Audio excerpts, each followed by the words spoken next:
resources, and we go ahead and get them signed in. They actually get a piece of paperwork to bring to the back here, and that's how we know that they've signed in and how they're authorized to get food. They can receive food up to every 30 days.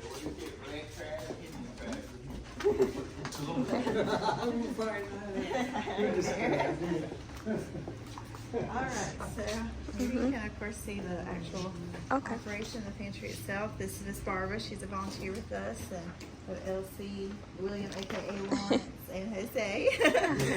So they work in the pantry and do maintenance as well. Okay. So this is the Second Harvest program from Walmart. Oh, okay. The local Lumberton Walmart. And then our food comes from a lot of different sources otherwise, like Campbell's Soup, Mount Air Farms.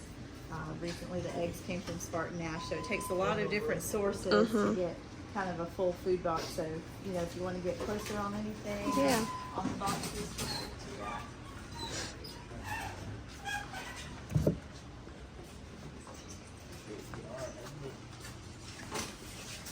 Pepsi plant actually donated sodas to us recently. Oh, wow. So we've been including those. It's for the next day. So they kind of always have some ready. All right. So this is the warehousing side. This side, the clients don't really see. It's just stuff only. So this is where we prep everything, start everything, and store it until it's ready to be given out. This shelf behind you is particular for the unsheltered clients, and we're just bearing in mind that they don't have access to a microwave or a stove, so we want that type of food that they can just, you know, open it up and eat it anywhere they are. And so when someone identifies that they're experiencing homelessness or domestic violence or crisis situations, they would get food from this shelf. Our pantry has all commercial grade refrigeration and freezer space that we've upgraded to. We wrote a lot of grants so that we can receive funding to get all of this equipment.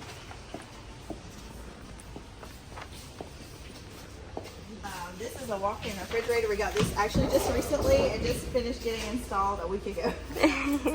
And we worked with our food bank partner, Second Harvest, out of Cumberland County. So they essentially they had funding, and they asked us what was something on our wish list. And we, on our wish list for produce and dairy, we wanted to have a walk-in refrigerator and not just a walk-in freezer. So they actually funded for us to receive this, so now we can do produce and dairy without running out of space. And back there you see him working in the walk-in freezer. You catch you working. Yeah. So that's where we keep the meat. It's cold now. It's cold. It can hold up to 4 pallets, and it's usually about negative 18 degrees on there.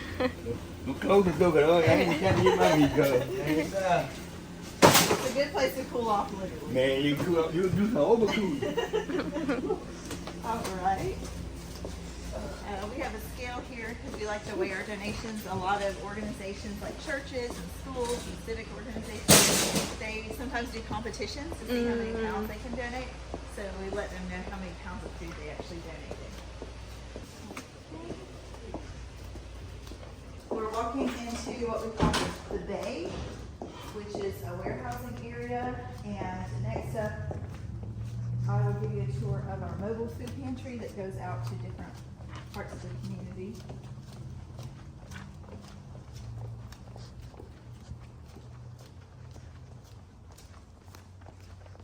So as I mentioned, we got a very large donation of soft drinks from the local Pepsi plant, and that's being distributed with our food boxes.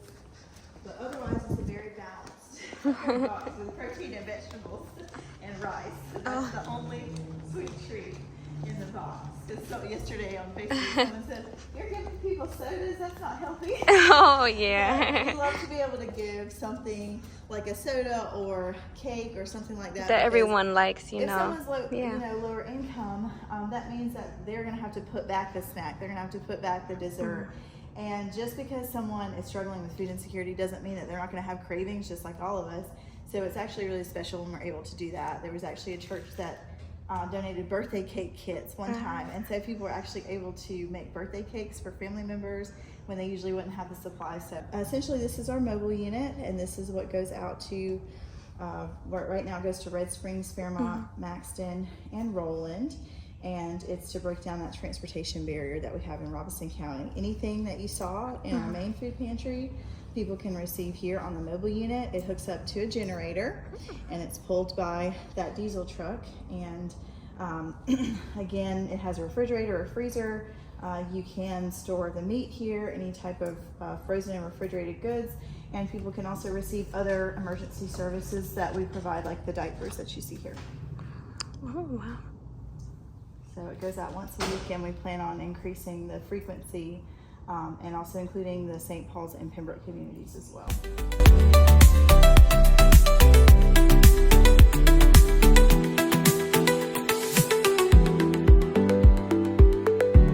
We use it for food pickups and things like that sometimes, but more often we use this truck just because it has the horsepower to pull trailers in.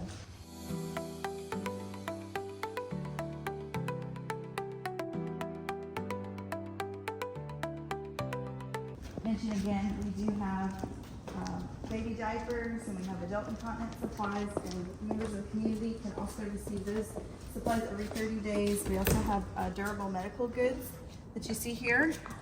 That's also available to all residents of Robeson County as well, and so they're welcome to utilize that.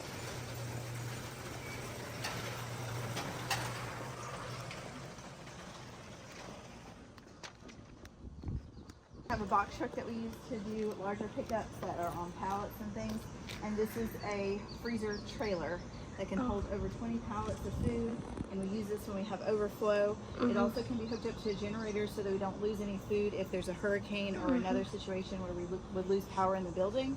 We can just load everything up into here.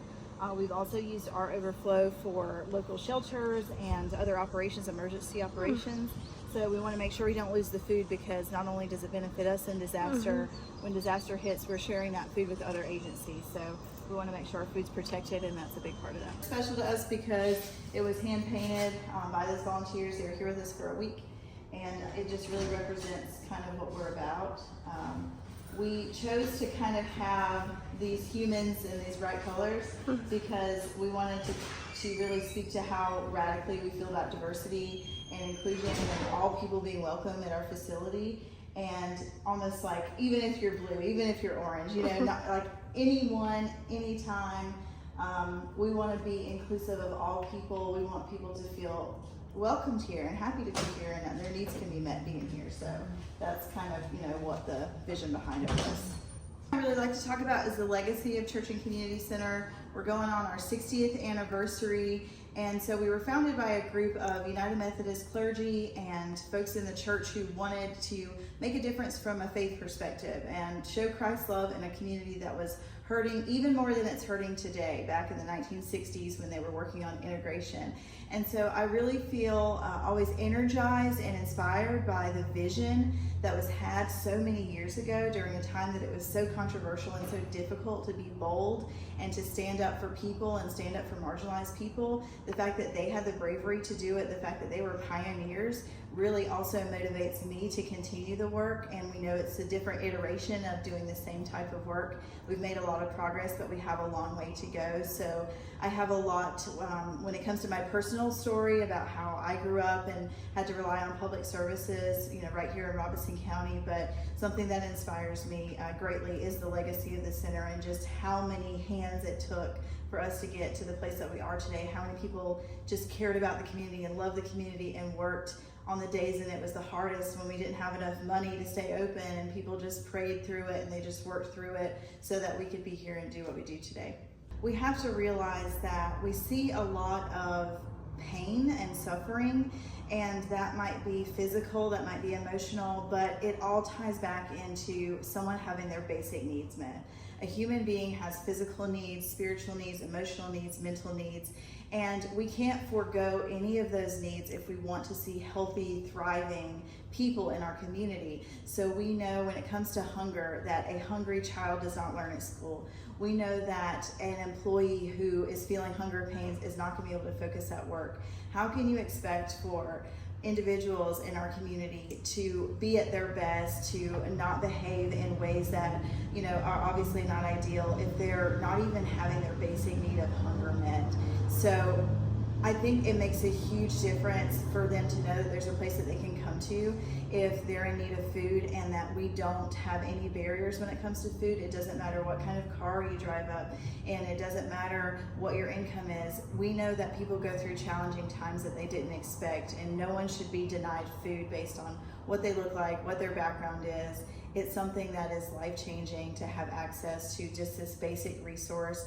And we also want to support all of the amazing agencies that are addressing those other needs as well. Just like every nonprofit, we have to fight really hard and work very hard to obtain resources. We have been very blessed, again, that we have such a long legacy, and that we have partners like Mount Air Farms, Campbell's Soup, Spartan Nash that have worked with us over the course of many years. Of course, churches, the United Methodist Conference, but also a lot of Baptist churches, Baptists on Mission.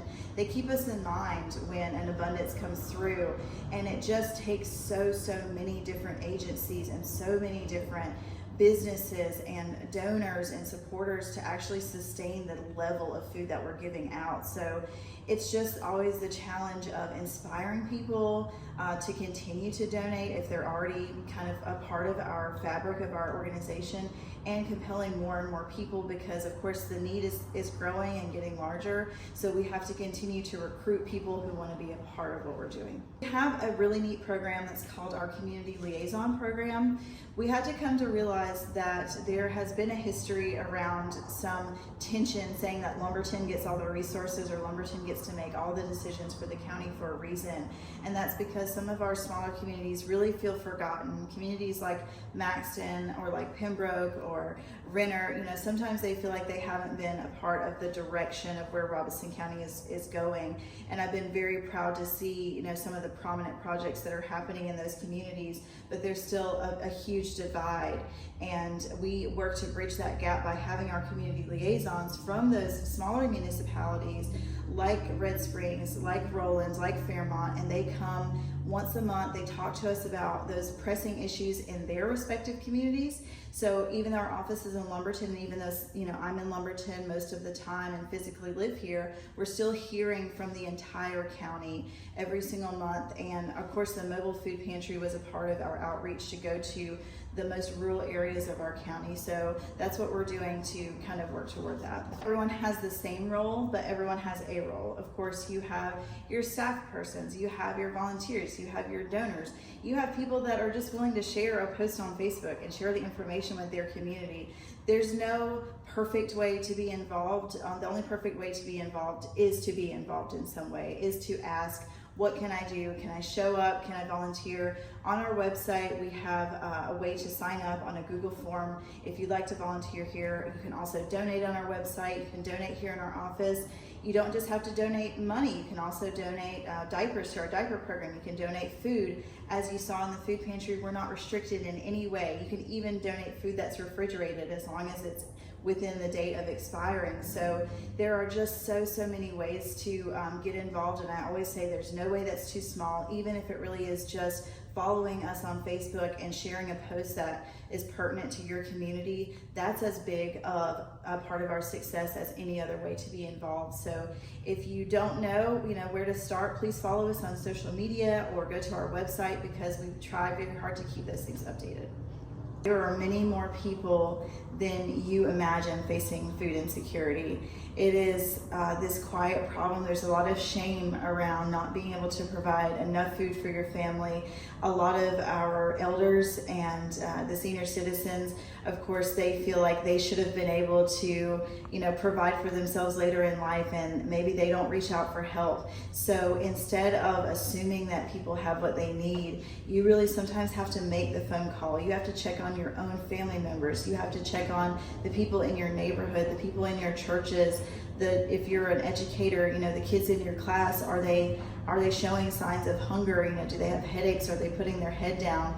There are signs that you might be able to pick up on if someone your community is facing hunger. And again, it's more people than you would ever think or realize. And it's something that is going to take more than just a food pantry. It takes more than a food bank. Sometimes it takes looking in your refrigerator and saying, I'm not going to eat this food, and literally calling someone that you know, or looking to a neighbor or a friend that you think could benefit from having the food. That is also another way to address hunger, and it's going to take all of that to really be successful at eradicating hunger in Robeson County, which is our goal.